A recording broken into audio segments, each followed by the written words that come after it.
당신의 인생을 바꿔줄 기적의 자기소개서 비결 Doing Yourself DIY 자기소개서. 안녕하세요. 안녕하세요. 네, 취업 컨설턴트 박영환 멘토님 모셨습니다. 어서 오세요. 네, 안녕하세요. 취업 컨설턴트 박영환입니다.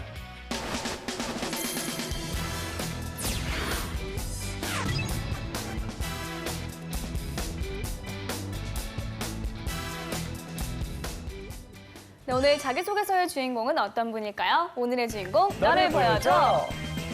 나왔습니다. 네, 국도화학연구개발직 지원자인데요. 네. 이름에서부터 무조건적으로 화학 제품을 어려운 생산할 것 느낌이에요. 같은. 그렇죠, 어렵죠. 예, 맞습니다. 그런 느낌을 하고 오는데 일단은 국도화학에 대해서 조금만 네. 설명 부탁드릴게요. 다소 기존에 했던 기업에 비해서 좀 낯설죠? 네. 그렇죠. 생소해요. 말씀하셨던 것처럼 화학 분야에 있어서만큼은 그래도 역량 있는 회사라고 볼 수 있거든요. 특히 에폭시 수지와 관련된 그 국내 점유율이 60% 이상 될 정도로 회사 자체적으로는 경쟁력 있는 제품을 개발하고 있는 알짜 기업이다라고 볼 수 있을 것 같고요. 네. 화학 분야만 하는 게 아니고요. 네. 그다음에 최근에는 우주 항공 분야라든지 뭐 정보통신 분야까지 그 영역을 확대해 나감으로써 앞으로가 더욱더 기대되는 기업이라고 표현할 수 있지 않을까 생각합니다. 네. 네, 알겠습니다. 일단 기업 문화를 알면 이제 면접에서도 유리하지 않을까 생각도 드는데요. 네. 삼성, LG 등 그 대중과 친숙한 기업들은 기업 문화가 많이 알려져 있는데 국도화학은 전혀 그렇지 않아요. 이런 거는 이제 어떤 기업 문화 가지고 있나 우리 선생님께서 설명을 좀 해주시겠어요? 일단은 네, 국도화학이라고 하는 곳이 60% 이상의 에포시 수지 쪽의 점유율을 가지고 있다라고 하는 것은 그만큼 회사가 좀 연구개발 쪽에 투자를 많이 하고 있다라고 볼 수 있는 거거든요. 그래서 연구개발에 대한 역량이 굉장히 높은 회사라고 볼 수 있고요. 그다음에 직원들에 대한 어떤 그 급여도 꼬박꼬박 나올 만큼 회사 자체적으로서는 영업이익도 굉장히 증가하고 있고 성장성도 충분히 있는 그런 회사라고 볼 수 있을 것 같습니다. 네. 알겠습니다. 인재상의 경우는 어떤지 좀 궁금합니다. 국도화학이 선호하는 인재 어떤 건가요? 네, 국도화학이 지금 선호하고 있는 인재상을 보니까요. 목표의식과 도전정신이 강한 인재, 네, 그리고 올바른 가치관을 가지고 있는 인재, 그다음에 뭐 예절의식이 뚜렷한 인재, 이런 것들을 이제 강조하고 있는데 뭐 목표의식과 도전정신 같은 것들은 뭐 어떤 기업이든지 다 선호하는 인재라고 볼 수 있고요.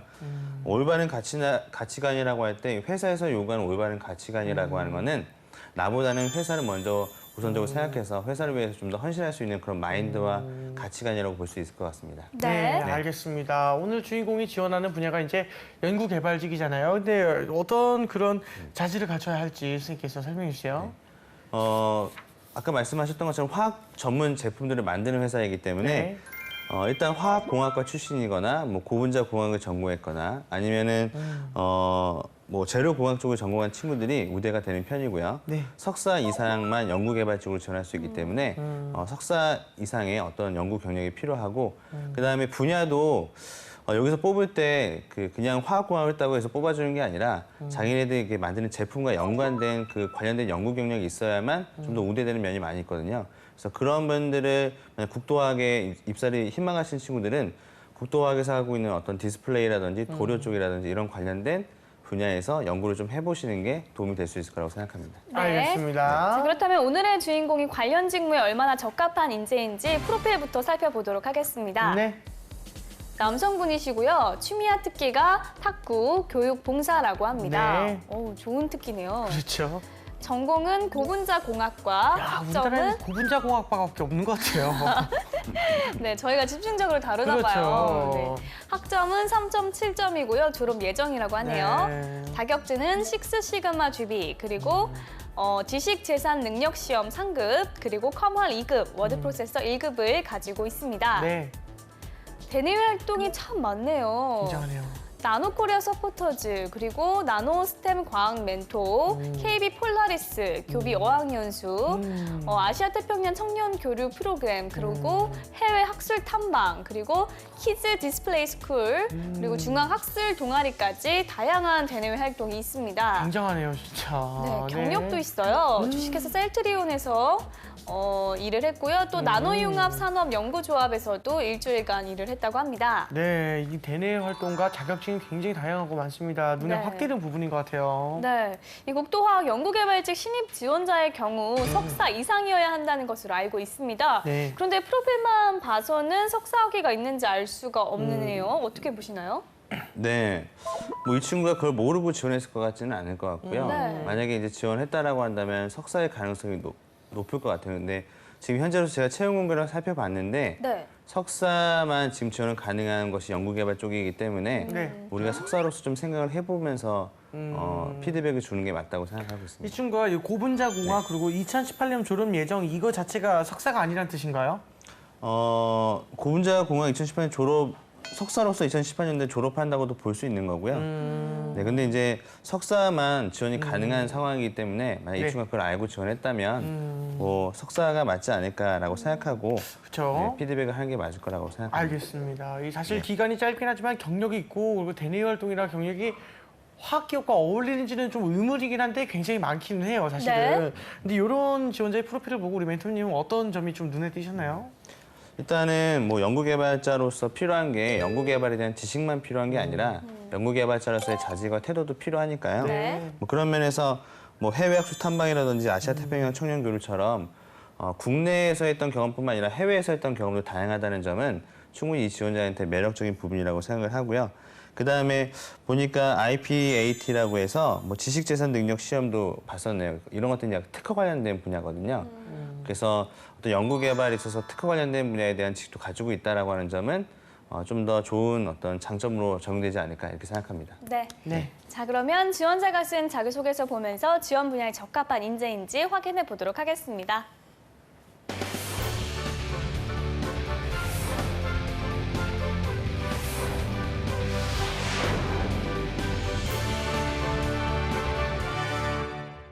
국토화학 연구개발직 지원자의 자기소개서 먼저 첫 번째 질문부터 보도록 하겠습니다. 네.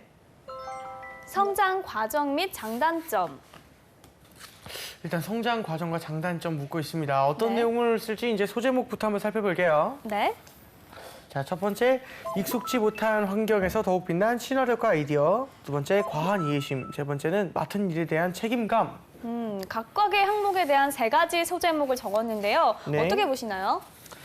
네, 일단은 뭐 익숙지 못한 환경에서 더욱 빛난 친화력과 아이디어 뭐 이런 점들은 어쨌든 친화력이라고 하는 것들을 보여줄 것 같은데 여기서 또 아이디어라고 한 게 나왔단 말이에요, 그렇죠? 네. 그러니까 이것저것 다 설명하려고 하고 있다는 어떤 욕심이 좀 보이는 소제목이기도 하고요.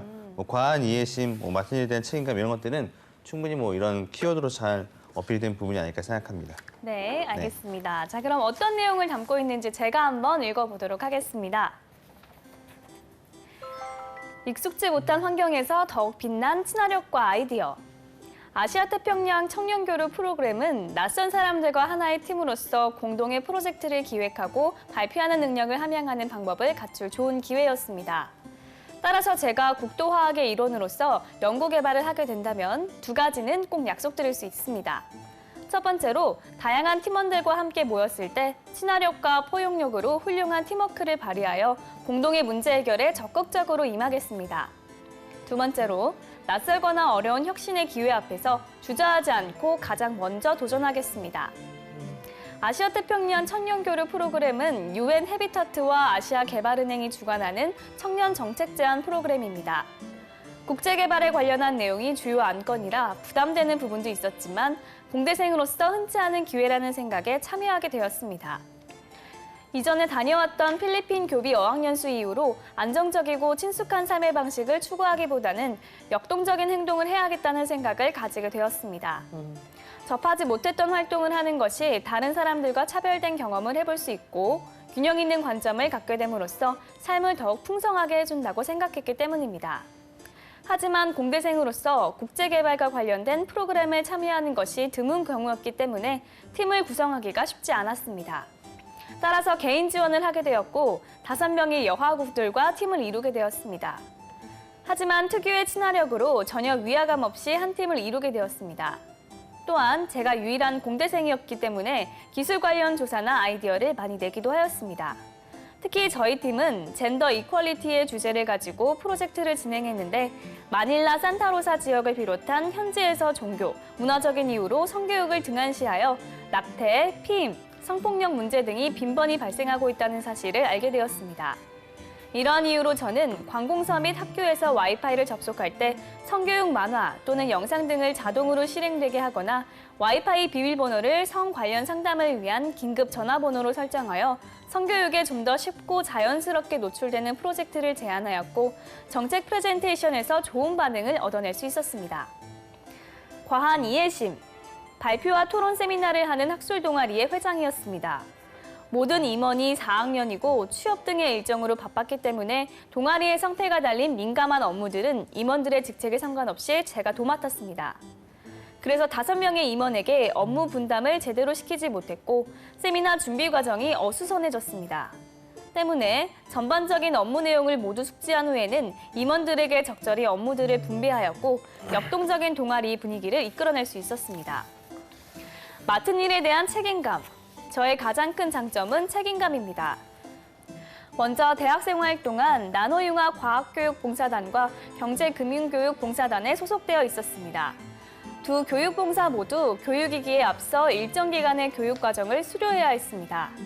교육과정이 쉽지만은 않았지만 어렵게 이해했더라도 쉽게 설명해야 했기 때문에 교육을 받은 후에 PPT 자료와 흥미로운 영상 등을 철저히 준비하고 강의를 거듭 연습한 후 수업에 임하였습니다. 이렇게 맡은 일에 대해 책임감을 느끼고 성실하게 임한 결과 거의 매 수업이 종료된 후 학생들에게 다음에도 와주세요라는 말을 들으며 기분 좋게 수업을 마칠 수 있었습니다. 네, 아유 고생하셨습니다. 예. 일단은 흥미롭고 개인을 성장시킬 수 있는 그런 경험이었던 것 같긴 하지만 이 질문의 의도와 잘 맞는가 하면은 좀 안 맞는 판단이었던 것 같은 느낌도 들거든요. 어떻게 평가하시나요, 선생님? 네, 일단은 성장 과정이 어디 있는지 잘 모르겠고요. 그다음에 성격의 장단점을 지금 위에 게 성격의 장점인지 밑에 게 성격의 장점인지 모를 만큼 그쵸. 내용이 좀 약간 산만하게 구성되어 있다는 점은 있는 것 같습니다. 그리고 내용적인 면에 좀 더 깊게 들어가 보면은 일단은 한 번에 너무 많은 것들을 어필하려고 해서 그렇죠. 친화력과 또 아이디어라고 하는 것들이 같이 나오다 보니까 내용이 좀 생각보다 많이 길어지게 되는 것 같고요. 네. 제가 봤을 때는 1+1으로 쓰는 게 가장 현명한 방법이거든요. 네네. 경험 하나에 역량 하나 이런 식으로 해서 1+1으로 좀 작성해라 라고 말씀을 드리고 싶어요. 그리고 뭐 맡은 일에 대한 책임감이라고 하는 내용은 솔직히 말해서 써도 그만 안 써도 그만인 내용처럼 네. 보일 수 있거든요. 그러니까 이런 부분들은 막 쓸 때에도 내가 진짜 얼마나 가장 큰 책임감을 가지고 임했는지에 대한 내용들을 좀 더 자세하게 써주는 게 중요한데 이런 것들은 그냥 열심히 쉽지 않았지만 최선을 다했습니다. 그 책임감이 있습니다. 라고 하는 방식으로 서술된 부분이기 때문에 그렇게 매력적인 부분은 아니라고 볼 수 있을 것 같습니다. 네. 그리고 단점에 대해 쓴 부분은 소제목과 부합하는지도 의문이 좀 듭니다. 어떻게 보시나요? 일단은 단점인데 과한 이해심, 어떤 이해심이 많으면 좋은 거 아니겠습니까? 그래서 단점을 너무 장점화 시켜서 얘기하려고 했던 부분들이 좀 아쉬웠던 것 같아요. 네. 그래서 과한 이해심이라고 하는 그런 부분들보다는 여기 보면 업무 분담을 제대로 시키지 못했다라고 되어 있는데 뭐 이런 부분에 대한 자기의 어떤 단점을 얘기하고 차라리 이를 보완하기 위한 노력을 쓰는 게 훨씬 더 좋은 방법이 아닐까. 그래서 단점을 너무 장점처럼 쓰지 말아라 이렇게 조언해 드리고 싶습니다. 네, 알겠습니다. 자, 그러면 다음 항목의 질문도 살펴보겠습니다. 보유 역량, 지원한 직무 수행을 위해 갖추고 있는 역량. 그렇군요. 일단 앞 항목에서 그 답변한 내용이 이제 연구개발직이라는 그 직무와 잘 맞는 것인가 약간 갸우뚱했었거든요. 네. 근데 이번 질문에서 이제 직무와 관련한 역량을 강조를 해야 될 것 같은데 이 소제목부터 일단 먼저 한번 살펴볼게요. 네. 시편 제작 및 분석에서 확인한 호기심과 성취욕. 네. 뭔지는 모르겠지만 일단 연구개발직에서 할 법한 경험인 것 같은데요. 소제목 어떻게 보시나요?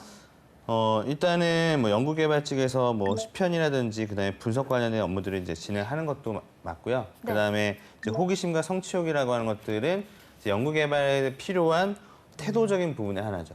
그러니까 이 친구가 만약에 호기심과 성취욕만 얘기했다라고 한다면 연구개발처에서 필요한 연구개발에 대한 역량과 그다음에 지식적인 부분들이 어떻게 어필이 됐을지가 좀 궁금하게 생각되는 소제목 같습니다. 네. 네, 알겠습니다. 그럼 제가 일단 어떤 내용인지 한번 읽어볼게요. 네. 시편 제작 및 분석에서 확인한 호기심과 성취욕. 폴리프로필렌 시편 제작과 분석을 통하여 제품 설계의 어려움과 즐거움을 깨닫고 다양한 분석 기기를 활용하는 법을 익혔습니다. 먼저 사출기와 핫프레스의 압력 온도, 시간, 숏 사이즈, 이산화 타이타늄의 혼합 비율 등을 조절하여 폴리프로필렌 시편을 제작하였습니다. 시편 내부에 보이드가 발생하지 않게 몰드를 가득 채우는 균일한 시편을 사출하는 것은 시간이 오래 걸리고 제작 과정도 쉽지 않았습니다. 하지만 끊임없는 설계를 반복하여 마침내 원하는 모양의 시편을 제작할 수 있었습니다. 사출 조건을 거듭 변화시키며 원하는 시편을 만드는 과정을 통해 맛본 성취감은 아직도 잊을 수 없습니다. 또한 사출한 시편들의 기계적, 열적, 광학성, 물성 등을 분석하고 비교하기 위하여 UTM, 서피스 프로파일러, TGA, UV 비저블 스펙트로미터, XRD, 레오미터 등의 기기들을 다루었습니다. 처음에는 낯설고 크게만 느껴졌던 장비들이었지만 하나씩 배우다 보니 작동 원리와 방법이 크게 복잡하지 않았습니다. 특히 레오미터를 통해 시편의 점성, 탄성, 점탄성 등 레올로지, 특성을 분석하면서 이산화타이타늄의 혼합 비율에 따른 시편의 레올로지 물성을 비교할 수 있었고 실제 UTM을 통하여 측정한 기계적 물성과도 연관지어 분석할 수 있었습니다. 이렇듯 여러 분석기기를 활용하여 물성을 측정하면서 특정한 제품을 만들 때 고려되어야 할 다양한 물성들에 대해 분석해보는 좋은 기회가 되었습니다. 앞서 언급한 시편 제작과 분석 경험은 산업에서는 극히 일부이고 작은 부분에 속하겠지만 설계 과정과 분석에 호기심과 성취욕을 느껴보았기 때문에 연구 개발을 하는 데 있어 큰 경험 자산이 될 것으로 생각합니다. 네, 한마디로 다양한 분석 기기를 다뤄본 경험이 있다는 것인 것 같은데요. 어떻게 평가하시나요? 네, 일단은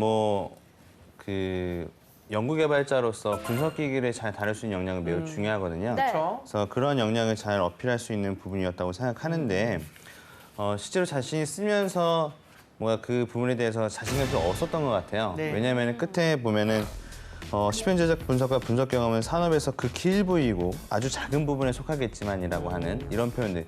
굳이 연구개발자로서 자기가 하는 역량과 자기가 가지고 있는 역량 자체가 되게 사소한 것이다, 별건 아닌 것처럼. 별건 아니다 이렇게 얘기하는 것은 본인도 이 부분에 대해서 특별한 전문성이라든지 지적인 부분이 부족하다라고 볼 수도 있기 때문에 굳이 이런 표현들은 쓰지 않는 게 좋은 것 같고요. 네. 그다음에 내용들이 너무 이렇게 왔다 갔다 할 것도 많으니까 첫째, 둘째, 셋째로 해서 하나는 본인 폴리프로필렌, 아니면 PU, 디스플레이, 도료 이런 관련된 분야에 대해서 자기가 연구했던 부분 하나 얘기해주고 두 번째로는 지금처럼 다양한 분석 기기를 다룰 수 있는 그런 활용 능력에 대해서 어필해 주시는 방향으로 해서 작성해주면 훨씬 더 깔끔하게 내용을 전달할 수 있을 것 같습니다. 네, 네, 알겠습니다. 네, 그럼 계속해서 마지막 항목 살펴보겠습니다.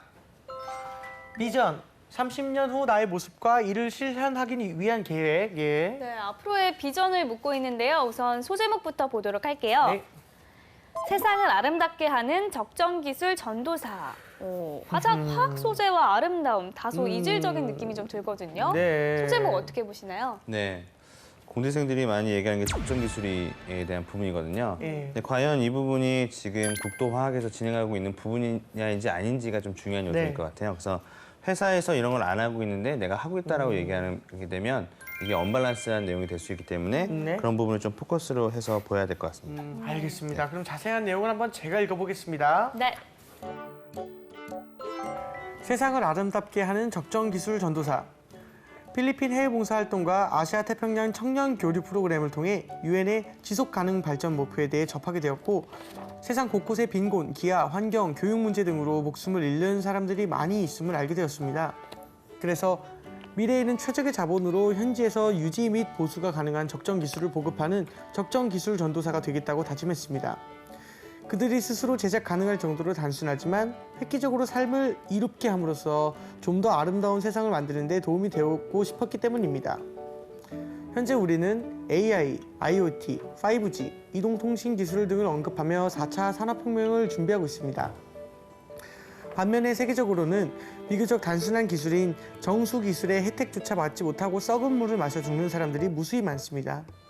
이렇듯 저는 비슷한 고통을 겪고 있는 사람들에게 적정한 기술을 쉽게 전달하기 위하여 영어, 중국어 등을 학습하고 좀 더 기발하고 편리한 기술과 제품을 설계하기 위해 연구 개발 능력을 키우고 싶습니다.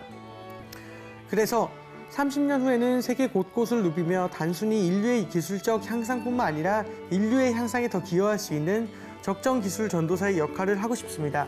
네, 참 멋진 일인 것 같긴 한데요. 이 에폭시아 같은 화학 소재 기업의 R&D 파트에서 연구하는 기술과 관련이 있는지는 좀 의문이 듭니다. 어떻게 보셨나요? 지금 말씀하신 것처럼 이제 현재 국토화학에서 하고 있는 사업과는 연관성이 없는 부분이긴 하잖아요, 그렇죠? 그래서 근데 이게 30년 후의 나의 모습이라고 하니까 어쨌든 이 친구는 30년 뒤에는 국토화학이 없을 것이다라고 하는 걸 전제하고 썼다고 볼 수 있습니다. 그런 큰 그림을 그렸다. 그렇죠. 큰 그림은 그런 거죠. 친구야. 근데 솔직히 뭐 충분히 그럴 수 있을 것 같아요. 그러니까 너무 국토화학에만 맞춰가지고 거기에 맞춰 쓰게 되면 솔직히 30년 뒤에는 좀 애매한 부분이 있잖아요. 그렇죠? 그런데 그렇다라고 할지라도 자기가 이제 국토화학에서 30년 뒤에 비전을 좀 생각해 봐야 되니까 현재 지금 우주항공 그다음에 정보통신 쪽으로서 그 영역을 넓혀나가고 있는 국토화학에 맞춰서 자기 비전과 30년 뒤를 좀 같이 생각해 보는 게 어땠을까라는 좀 아쉬움이 있는 부분이라고 볼 수 있습니다. 네, 네. 알겠습니다. 네, 지금까지 국토화학 연구개발직 지원자의 자기소개에서 살펴봤고요. 이번에는 저희가 나설 차례죠. 재환이와 보미의 B급 B급 처방전. 처방전입니다. 네, 오늘 제가 주인공에게 드리고 싶은 한마디는요. 뭐 읽다가 숨 넘어가는 줄 알았거든요. 예. 글자 수 제한이 필히 필요할 것 같아요. 네. 그리고 일단 그렇게 하는 바탕에는 하나의 질문에는 하나의 주제만 중점적으로 잡아서 쓰는 것도 네. 굉장히 효과적일 것 같다는 생각이 듭니다. 네. 재한 씨는요? 저는 두 가지씩 구성을 좀 했으면 좋겠다는 생각이 드는 게 앞에다가 그냥 주제를 한번 이렇게 길게 쓸 거면요. 주제를 앞에다가 한번 보여주세요. 소주제 말고도 이 내용의 전반적인 걸 아우를 수 있는 설명이라든가 아니면 어떤 그 주제가 될 수 있는 한 문장 있지 않습니까? 그거를 네. 첫 단락에다가만 넣어줘도 조금 이런 상황은 피할 수 있지 않을까. 그리고 누가 봐도 문과생이 아닌 것처럼 예, 이과생이 정말 열심히 노력해서 미사여구를 쓴 흔적이 보이지만 실제 그 문과생이나 아니면 다른 친구분들에게 이게 좀만 보여주시면은 야 너무 길어 또는 이제 너무 뭔가 미사여구가 많아 이런 말씀 드려보셨을 겁니다. 네. 그러니까 한 번쯤은 이제 다른 분들께 이게 돌려보셔서 피드백을 한번 받아보시는 것도 추천을 드리겠습니다. 네, 좋습니다. 멘토님, 저희의 처방전 어떻게 보셨나요? 네, 뭐 방금 말씀하신 부분들에 대해서 이 학생들 뭐 이렇게 피드백을 들으면서 느꼈을 것 같고요. 네.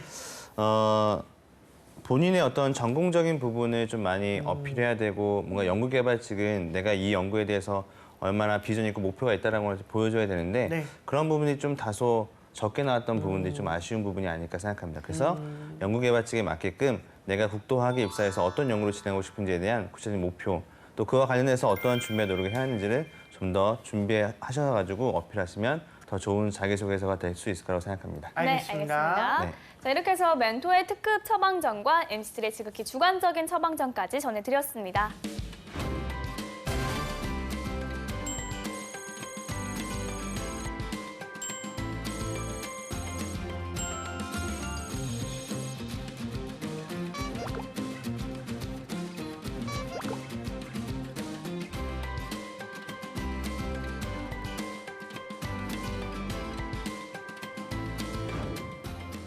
네, 이번에는 주인공의 자기소개서를 바탕으로 모의 면접을 진행해 보도록 하겠습니다. 먼저 첫 번째 질문 해주세요. 네, 뭐 자기소개서를 읽어봤을 때는 뭐 네. 특별하게 뭐 질문할 수 있는 것들 많이 없어 보이긴 예, 했는데, 맞습니다. 네, 그래도 이제 이력 사항이나 이런 것들 볼 때 물어볼 수 있는 내용들 한번 질문해 보도록 예, 하겠습니다. 감사합니다. 네. 자, 여기 보니까 셀트리온에서 2개월 정도 네. 생산 설비 쪽에서 일한 근무 경력이 있는 것 같은데요. 네, 네. 원래는 좀 제약이나 바이오 쪽에 관심이 있었던 거 아닙니까? 이 제약이나 바이오 쪽에 가게 된 거는 저희 그 공학을 좀 살려서 갔습니다. 고분자 공학과인데 아무래도 그 제약이나 바이오 쪽이 그 고분자랑 굉장히 관련이 있고 제가 좀 관심이 있던 것이 이제 그 나노 시스템 공학이었습니다. 공정 관련해서 그런 것들이 굉장히 관심이 많았어서 제약 회사에 지원했었고 이 회사에서 저를 좋게 봐줬기 때문에 거기서 일한 경험이 조금 있었던 것 같습니다. 그럼 본인은 네. 제약 쪽에 더 관심이 많아요? 아니면 우리 화학 분야에 더 관심이 더 많습니까? 저는 제약 쪽이 좀 더 관심이 많습니다. 지금 우리 화학 회사인데 제약 쪽에 관심이 많다고 얘기하면 되겠습니까? 죄송합니다. 저는 그 제약 말고 제화학 쪽에 그 화학에 좀 더 관심이 많은 것 같습니다. 아, 갑자기 이렇게 변했어요? 예, 국토화학이 저는 좀 참 좋습니다. 알겠습니다. 죄송합니다. 어려워요. 되게 난처한 예, 예. 질문이에요. 네. 어렵네요. 네, 근데 이거는 이제 이 학생이 답변할 수 있는 부분이지 뭐 재환 씨가 이거를 할 수 있는 부분은 아니었던 것 같고요. 그렇군요. 예, 그렇죠. 예. 이 학생이 사연이 있을 거니까. 이럴 때는 어떻게 대답을 할까요, 선생님? 그러니까 이제 그 어떠한 이제 분야, 화학 쪽 분야들은 제약도 가고 바이오도 가고 뭐 반도체도 가고 이렇게 화학 전문에서도 가고 다양하게 진로가 있잖아요. 그러니까 이 친구가 어느 분야에 주로 관심을 가져오면서 연구를 해왔는지가 이제 궁금한 분야란 말이죠. 근데 제약 쪽에 또는 잘 안 되니까 혹시 또 화학 쪽으로 돌린 거 그런 거 아니냐, 아니냐. 약간 이런 식으로 생각할 수 있기 때문에 그런 부분을 좀 확인해 보고 싶어서 물어보는 걸 수도 있고 또 연구 개발이다 보니까 자기가 연구한 분야에 대한 또 국토화학은 경력 관련된 거 되게 중요하게 생각하잖아요. 그렇죠. 그래서 그런 경력들에 대한 부분들이 제약 쪽에 너무 치우쳐져 있어서 우리 화학 쪽 분야는 잘 하지 못하는 거 아닌가 뭐 이런 의구심 때문에 면접관들이 이런 질문을 할 수 있으니까 저 그럼 다시 한번 대답을 한번 해보겠습니다, 선생님. 아예 이렇게 네. 질문을 그러면 지금 선생님께 배운 내용을 바탕으로 한번 다시 한번 제가 네. 답변을 짜볼게요. 답변 한번 네. 짜보세요. 네네. 다시 한번 질문해 볼게요. 네. 네, 셀트리온에서 2개월 정도 근무했던 경험이 있었던 것 네, 같은데 예.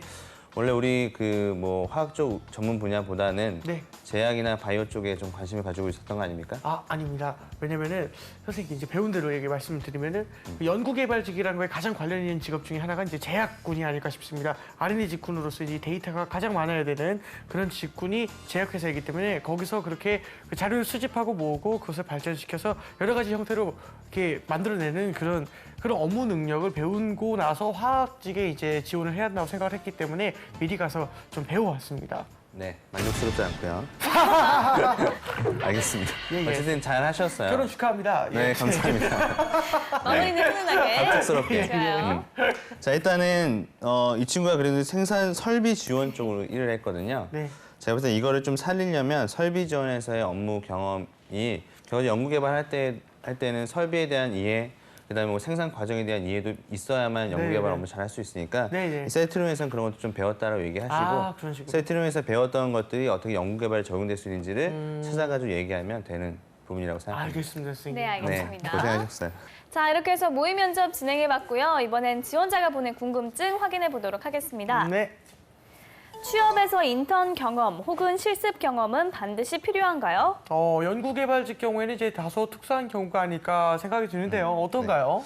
뭐 취업에 반드시는 없죠. 네, 없죠. 반드시는 없기 때문에 인턴 경험이 없어도 만약에 석사라고 한다면 석사 쪽에서는 자기가 이제 석사 논문 그 논문에 대한 방향성이 되게 중요하거든요. 네. 특히 연구 경력직을 많이 뽑는 국토화학의 입장에서 볼 때는 본인이 이제 에폭시라든지 이런 분야와 관련된 연구 논문을 뭐 학회에 게재했다거나 네. 석사로서 이 연구를 진행했다라고 하는 경력만 있으면 충분히 실전 경험이 없어도 충분히 가능한 부분이라고 볼 수 있을 것 같습니다. 네, 알겠습니다. 자, 오늘은 국토화학 연구개발직 지원자의 자기소개서 살펴봤습니다. 탄탄한 자기소개서로 취업의 꿈을 이루길 바라면서 DIY 자기소개서 오늘 순서는 여기서 마치겠습니다. 감사합니다. 감사합니다.